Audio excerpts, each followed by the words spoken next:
منافع ملی، امنیت ملی আমাদের অবস্থান একদম পরিষ্কার।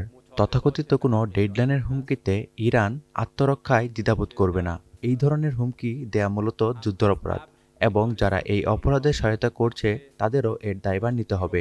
আমেরিকা আলোচনার কথা বললেও বাস্তবে হামলা চালাচ্ছে। তাদের কথার সাথে কাজের কোনো মিল নেই। তারা কূটনৈতিক বিশ্বাসযোগ্যতা পুরোপুরি হারিয়েছে। আমাদের অতীত অভিজ্ঞতা বলে, যুদ্ধবিরতিতে রাজি হওয়া অর্থ হলো শত্রুকে শক্তি সঞ্চয়ের সুযোগ দেয়া, যাতে তারা পরে আরও বড় অপরাধ করতে পারে। কোনো বিবেকবান মানুষ এতে রাজি হবে না। আমরা এই চাপিয়ে দেওয়া যুদ্ধের স্থায়ী অবসান চাই, এবং যুদ্ধবিরতি ও যুদ্ধের চক্রের যে পুনরাবৃত্তি না হয় তার নিশ্চয়তা চাই। হরমুজ প্রণালীতে প্রয়োজনীয় নিরাপত্তা ব্যবস্থা নেওয়া হয়েছে। আমরা পরিষ্কার করে দিয়েছি যে কোনো অবস্থাতেই শত্রুপক্ষের জাহাজ এই জলপথ দিয়ে চলাচল করতে দেওয়া হবে না।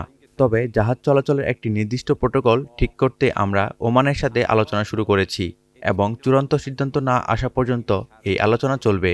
ইস্পাহানে বিধ্বস্ত আমেরিকা বিমানের পাইলটকে উদ্ধারের নামে যে অভিযান চালানো হয়েছে তা আসলে লোক দেখানো হতে পারে। আমাদের ধারণা তাদের মূল লক্ষ্য ছিল ধ্বংসস্তূপের নিচে থাকা ইরানের সমৃদ্ধ ইউরেনিয়াম চুরি করা, কিন্তু সেই পরিকল্পনা ব্যর্থ হয়েছে। هم از قبل میدانستیم چی میخواهیم و چه